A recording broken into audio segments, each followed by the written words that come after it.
And we are on. Hello and welcome to Sports Unhinged. My name is Mohamed, and whether you're listening to us on your favorite podcast app or if you're watching on Facebook or YouTube, we are glad that you can be here with us in this episode. We are going to be reviewing week 2 of the NFL.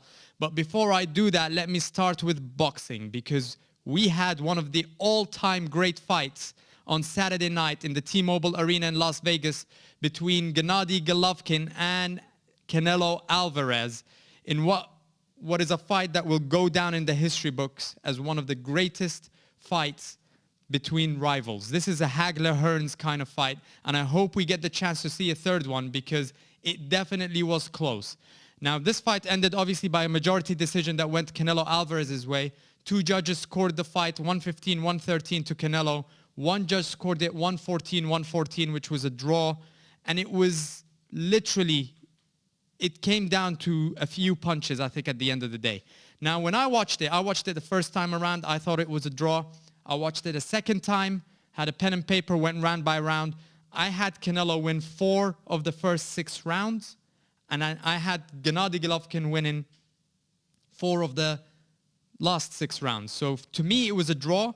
If you really twist my arm, I would say it's a Triple G win. It came down to the last round, because if you look at the judges' scorecards, 2 judges gave the 12th round to Canelo Alvarez. Had one of them given it to Triple G, I saw that it was a Triple G round.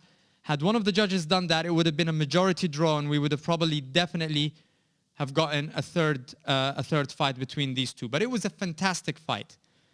Now, all of you know I'm a Triple G guy. In the last episode, I predicted that Triple G was going to win. I felt that Canelo was coming in lighter, maybe on less steroids. I made fun of him. I had a little bit of fun on Instagram. I had a little bit of fun on the last episode, calling him Canelo Alvaroid and all those kind of nicknames. But I have to say, and I have to give credit where credit is due, Canelo turned up. And we expected him to run, but he stood there toe-to-toe with one of the most brutal punchers in the sport. And he got hit clean a few times. Most people that get hit by Gennady Golovkin in such fashion end up horizontal, flat on the canvas. Canelo stood there and showed us that he has a chin. In fact, I believe that had Triple G gone to the body earlier, he could have broken Canelo down and he could have gotten that knockout. And that's one of the main mistakes that I think Triple G had in his game plan, is that he did not go for the rib shots and the low shots earlier in the fight, because Canelo ran out of steam. Around round 8, round 9, he got cut, he slowed down. By round 10 and 11, he was moving backwards instead of forwards. But it was too late by then. It was too late in the fight for Triple G to start breaking Canelo down. But it was a fantastic, fantastic fight.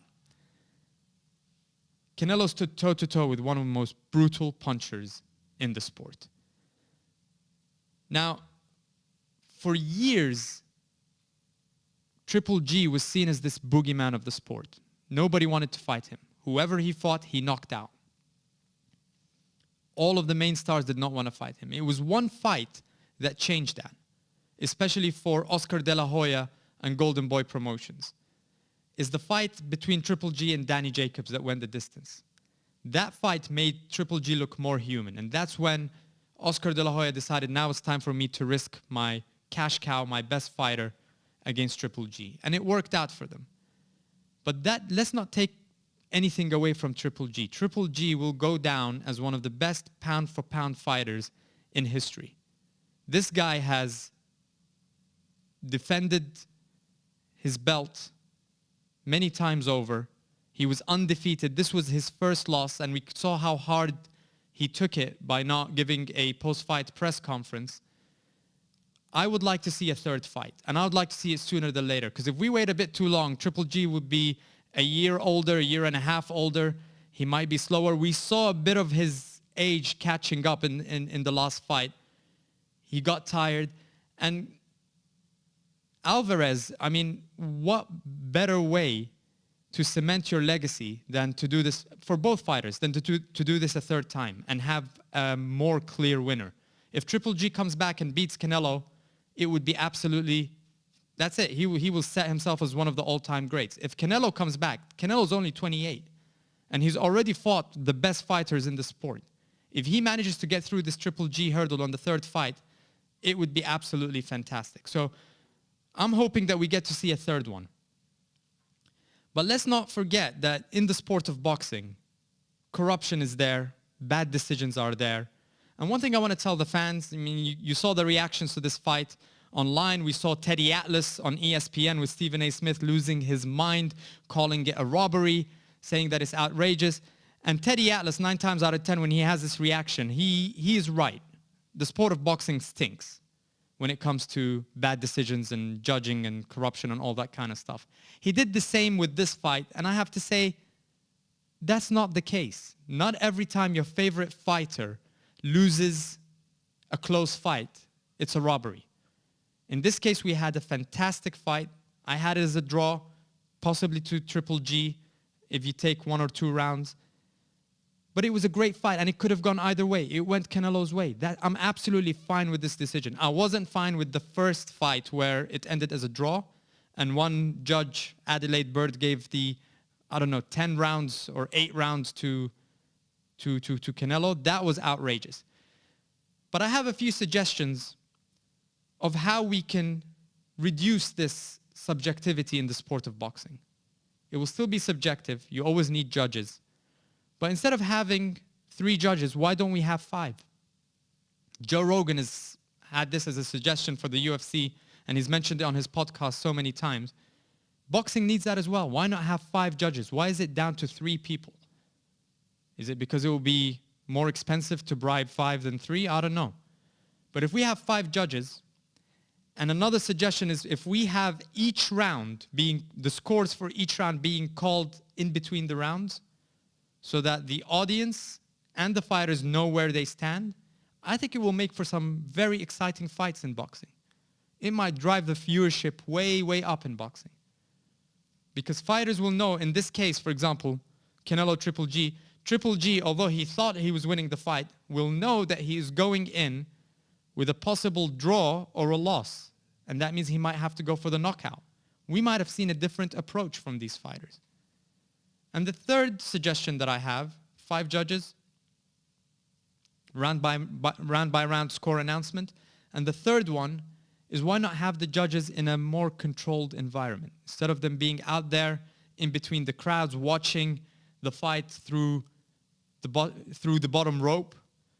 If they could be in a controlled environment in a room that is soundproofed with televised review systems and equipment, it might give us a more scientific outcome when it comes to judging and the scores.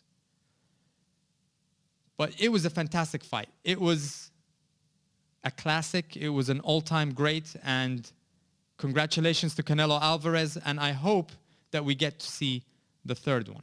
Now, before I move on to the NFL, let's stay in boxing. We all saw the day before the fight, of course, Floyd Mayweather, who is the biggest attention seeker there is, had to come out and try to take some attention away from the Canelo Triple G fight.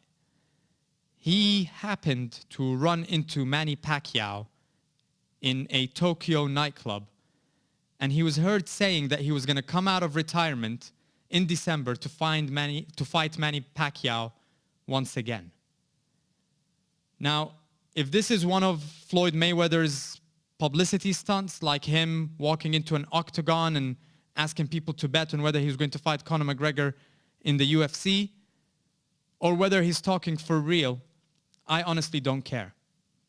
There are a million fights I would rather see than Floyd Mayweather against Manny Pacquiao again. That fight came 5 years too late the first time around. You bring it to us again, it will come, 8, 9 years too late. We don't want to see it. In fact, out of the fights that we have coming up this year, 5 of these fights I'd rather see, or I would want to see more than I would Mayweather and Pacquiao. Deontay Wilder versus Tyson Fury. I would love to see that. I'd love to see Joshua versus Povetkin, and that's coming up in October, and we're going to be talking about it soon. George Groves versus Callum Smith. That's a more exciting fight to me than Mayweather versus Pacquiao. Danny Jacobs versus Sergey Derevyashenko. I would love to see that. Billy Joe Saunders against Demetrius Andrade. That would be a fantastic fight as well. All of these are planned. I'm looking forward to these more than I would look forward to Mayweather-Pacquiao. And if you want me to be a matchmaker and make other fights that I'd rather see Errol Spence Jr. fight Sean Porter. I'd rather see Sean Porter go back against Keith Thurman a second time. Because Keith wants his belt back. He had to vacate it because of injury. Even Amir Khan, who I hate watching, I would look forward to Amir Khan versus Kell Brook more than I would Mayweather-Pacquiao too. And if I have to see Manny Pacquiao, who is way past his prime, I'd rather see him fight someone like Lomachenko. Two fast guys, great reactions, fast hands, good footwork. That would be more compelling. After the Mayweather-McGregor fight, I am done falling for Floyd Mayweather's money grabs. I'm seeing how much he's spending on Instagram. I'm guessing his balance is going down a little. And every time we fall for it, and yeah, he's one of the greatest defensive fighter in the world, but let's face it, that's not a fight that would be compelling. Manny Pacquiao is pretty much done. So that's it for our boxing review. Let's shift gears to the NFL. And this week, week 2 of the NFL was absolutely fantastic. It had so many, one of those what just happened moments. For one, we got a draw in the NFL for the second week running. We had a player that retired at halftime, went to the locker room, changed into his street clothes, and walked out. We had Ryan Fitzpatrick continue his improbable, outstanding performance and turn up looking like Conor McGregor in the post-game press conference. We had the Browns coming so close to winning yet again, but their kicker let them down. And we had a semi-rookie in Patrick Mahomes throw 6 touchdown passes. We also saw Ezekiel Elliott sporting what looked like a sports bra after the fight after the game in his interview. So all of these things, it was an absolutely fantastic week in the NFL. Now, one interesting stat that we also saw is that there were 19 missed field goals or extra point attempts in week 2. And let's start with the game that ended in a draw, which was the Green Bay Packers versus the Minnesota Vikings. And one thing about draws in the NFL is that no matter what happens, they end up being more of a loss than a win. A draw does not really, you've never seen a team that gets into a playoff because of a draw. It's very rare. But it's kind of a consolation. And what we ended up seeing is Minnesota Vikings kicker Daniel Carlson, who was out of a job because he was 0 for 3, including an attempt from 35 yards that could have won the Vikings the game in overtime. But he wasn't the worst kicker of the week. The Cleveland Browns, Zane Gonzalez.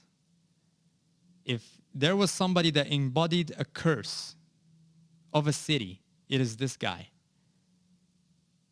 He missed 2 field goals and 2 extra points.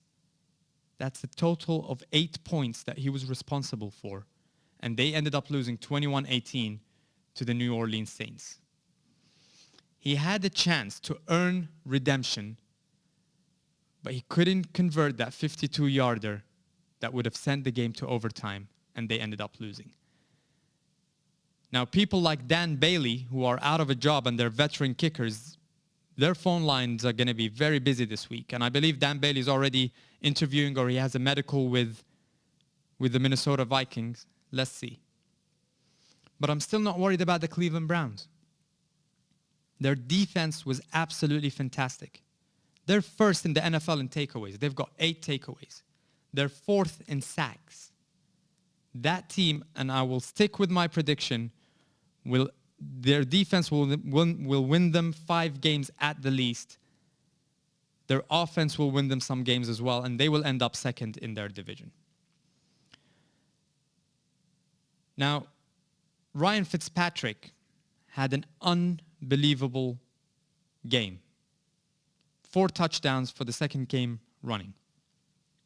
And now the question that everybody's asking is, what happens when Jameis Winston comes back from his suspension to join the team? Jameis Winston, the franchise quarterback, the number 1 draft pick. What happens to him? And there's been a lot of debate. In my opinion, you stick with the hot hand. Ryan Fitzpatrick is one of these quarterbacks. He's a veteran. He's been around for a while. And he spikes in moments. And this is his moment. I mean, let's look at the statistics here. He passed for over 400 yards for the 2nd week running. 402 yards, 4 touchdowns. Last week he was 417 yards, 4 touchdowns. He's got a near perfect 151.5 passer rating. And if he comes close to replicating that in week 3, Jameis Winston might have to get used to holding a clipboard for a while. And this is a surprise in our division. I mean, my Carolina Panthers ended up losing a very close game against the Atlanta Falcons. And no one expected the Tampa Bay Buccaneers to be a threat this year. So this is a surprise for everybody. And that surprise is embodied with Ryan Fitzpatrick. Now, if we look at the Panthers game, usually I blame Cam Newton for most of our losses. He's inaccurate. He's a 58% pass completion quarterback in his career. Yes, he is fantastic and he can run and he can do a lot of things that other quarterbacks can't. The one thing that the Carolina Panthers always have is their defense. They're always very reliable in defense. The Carolina Panthers have not let more than 100 yards rushing against them in 21 games consecutively leading up to the game against the Atlanta Falcons.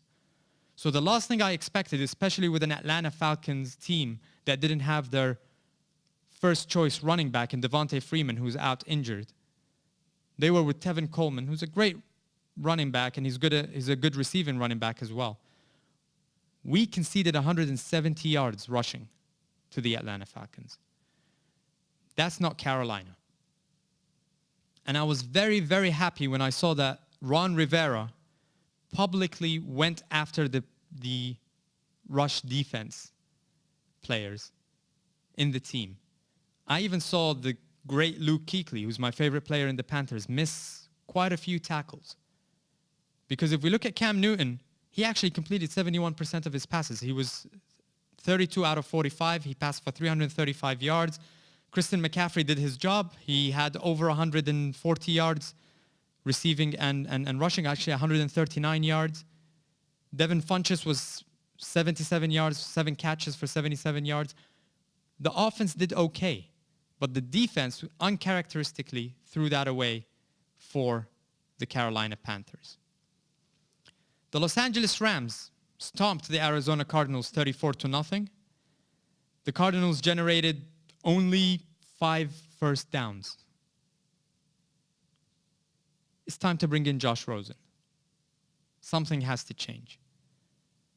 When a team goes, yes, you're up against the LA Rams, who I think with the performances that they've had in the last couple of weeks, the preseason predictions and odds that they might go all the way to the Super Bowl, those have been reinforced right now. But the Arizona Cardinals only went for 137 yards the whole game. The LA Rams 432. So Todd Gurley, Brandon Cooks, Jared Goff, absolutely fantastic.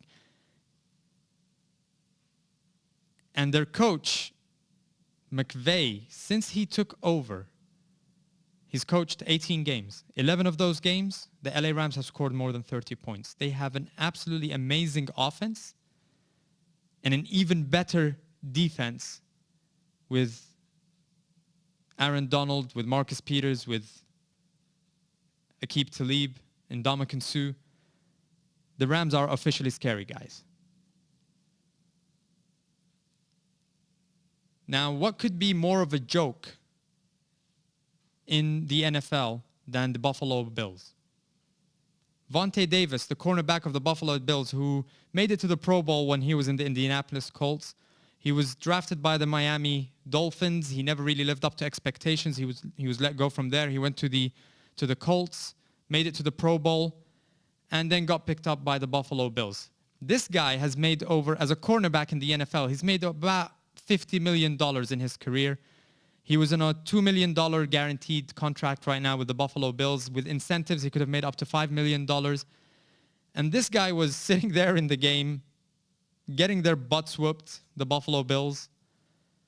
And I think he got a raven, like an episode of Game of Thrones. He got a raven that told him winter is coming. And you're in Buffalo, New York. It's going to be cold. It's going to be painful. Your team is terrible. Your starting quarterback from last week threw picks and incomplete passes to the point where Nathan Peterman, when he threw one incomplete pass at one point in the game, and his quarterback rating went up. That's how bad things were.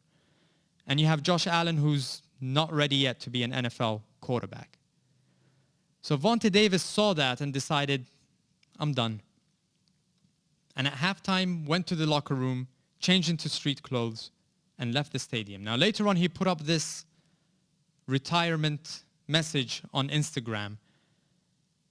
And obviously, the first reaction that I had when I saw this was laugh out loud. But when you think about it, this is the most disrespectful way that somebody could leave a team. And it's going to stain his career, regardless of the fact that his career is not full of accomplishments. But he'll always be known as the guy that quit at halftime.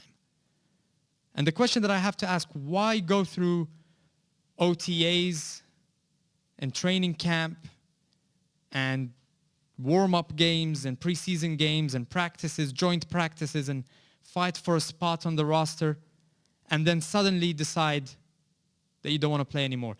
Let's not pretend that this is a decision that came to him as an epiphany just before halftime. Many players that came on the media to talk about this over the weekend explained to you that when you're contemplating retirement, this is something that you contemplate for a long time. It's months. You go into training camp, and there's been a lot of players that quit during training camp. There are a lot of players that play in the preseason and decide, hey, I'm done. I don't think this is for me anymore. But to leave, this is the strangest thing that we've ever seen in terms of players leaving the NFL. Now, one thing that could compete in terms of what a joke the Buffalo Bills are and what just happened over the weekend is the Oakland Raiders and John Gruden. I just don't get it. You come back after 10 years, you get a 10-year contract. You promise to take the Oakland Raiders back to greatness. Last week you lose, and you publicly call out your quarterback, Derek Carr, for not throwing to Amari Cooper. This week, Derek Carr has statistically, he has perfect stats. Amari Cooper is 100 yards plus. And then you come out and you say that there's a lack of pass rushing. You know what you're doing here, John Gruden? You're highlighting the fact that you traded away Khalil Mack to the Chicago Bears. Because guess what that guy's doing over there right now? He's wreaking havoc through the NFL. They just whooped the Seattle Seahawks. And Khalil Mack had a lot to do with it. And his game time decisions as well weren't great, John Gruden. He ran the ball in the fourth quarter, which completely stalled the game. And they ended up losing. They were ahead, and they ended up losing to the Denver Broncos. I don't know who the tank is on for first draft of the pick. Are we looking at the Raiders, the Cardinals, the Bills, or the Lions? Because those are the four candidates right now for the joke of the NFL. Now, I started with the Packers tie versus the Vikings, and I want to end my weekly review there because I feel that the Packers have been robbed once again of a win. There was a tackle by Clay Matthews, and I know I can't show you this on the screen. I can't play it back, but what I can show you is pictures of what happened there. Clay Matthews sacked Kirk Cousins, the Minnesota Vikings quarterback, in my opinion, in the softest way a linebacker could tackle. You can see in the picture up on the screen right now that Clay Matthews even had his hand on the ground to soften the blow, to not put his weight on top of the quarterback. And yet he was called for roughing the passer. Now, I don't know. These kind of decisions right now, they make you go into conspiracy theories. Did somebody alert the zebras, the referees, that the Minnesota Vikings dropped a couple of $1 billion in the stadium that they hosted the Super Bowl in last year and that they wanted a bit of a payback?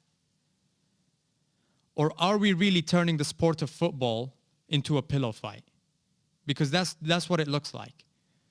Now, a lot of people came on TV and they were like, oh, this is exactly what we need in the NFL. And all the Green Bay Packers fans that are complaining, let's not forget what happened to Aaron Rodgers last year when Anthony Barr put all of his weight on Aaron Rodgers in a tackle and fractures his collarbone, and they were out. This is exactly why this kind of rule has been put in place, to protect the quarterbacks. What Anthony Barr did was a flag. That was a foul. What Clay Matthews did, he pretty much gently took Kirk Cousins down to the ground, almost read him a bedtime story, and kissed him goodnight. To get a flag for that was a game changer. I don't know what's happening to the sport of football. Now, in other news, we saw another surprise move here. Josh Gordon got released by the Cleveland Browns, and the circumstances around his release are a bit kind of shaky. The good thing is that it's not to do with his substance abuse. It wasn't a relapse of any sort. It seemed like he went for a late photo shoot and ended up injuring his hamstring, and he was on thin ice with the Cleveland Browns, and rightly so. And they just decided that they can move on. Now, in the past, I was like most people. I had a lot of sympathy towards Josh Gordon. He's a guy that has an addiction, substance abuse, and you want these guys to get better. You're on their side. You're rooting for them to come back. But the way that he left right now, and his reactions once he got released, his response, it was almost flippant to the point where it shows that there is no remorse for his actions. He went on Instagram and immediately was asking if any team needed a deep threat.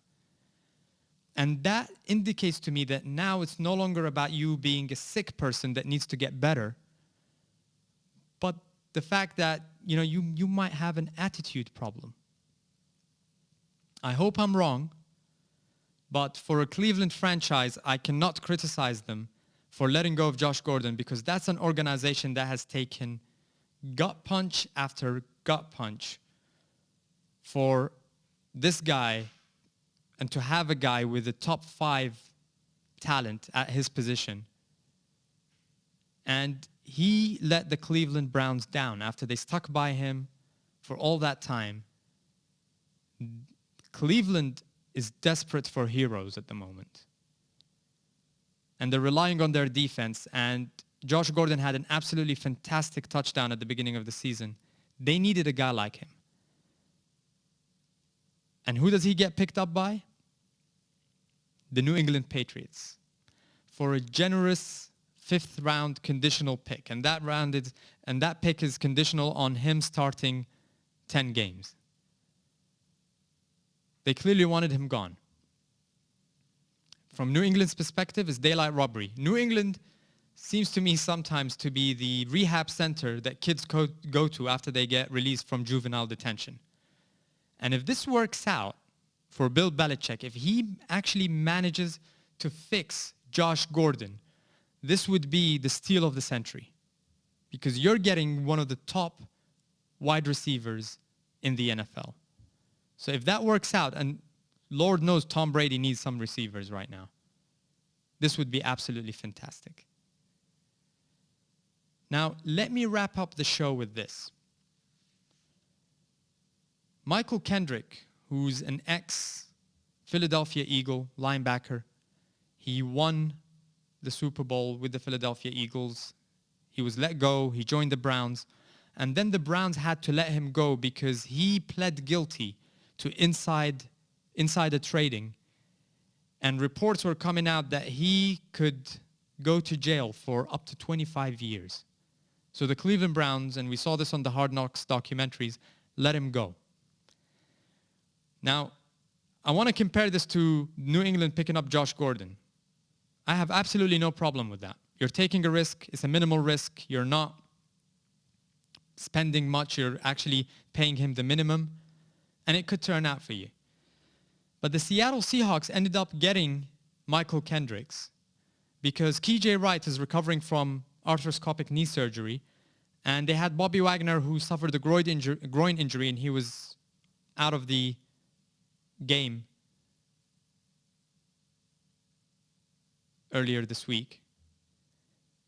I have a problem with the Seattle Seahawks playing or picking up Mychal Kendricks because this is a guy that's pled guilty. He's not awaiting trial. He's pled guilty for insider trading. Now, this is the quote that came from Pete Carroll. He said that they've looked into everything. They feel that it was 4 years ago and that he showed that he was sorry for what he did and he showed some kind of regret. I have a problem with this because what the Seahawks are doing is they're making use of a player who could play a game today and get sent to jail for 25 years tomorrow.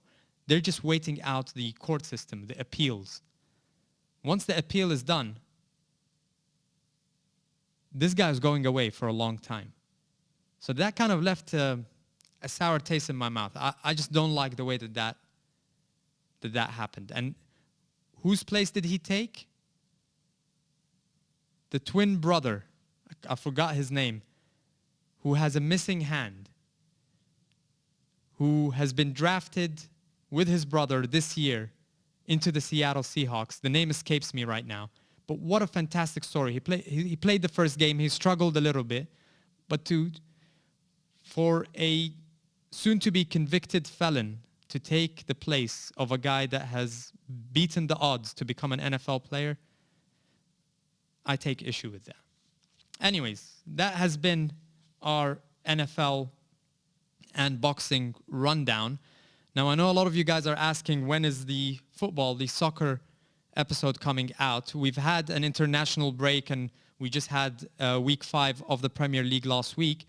I'm actually recording right now while a Champions League game is ongoing. So we are going to have the next episode be an exclusive football episode where we give you reactions to the Premier League, to the Champions League games that are taking place right now, and what a fantastic draw we had in the Champions League. And I have something to say also about a certain Lionel Messi being left out of the top 3 player, the finalists for the Player of the Year award given by FIFA. So that's what's coming up in the next episode. This has been Sports Unhinged. Thank you for watching, and until next time, goodbye.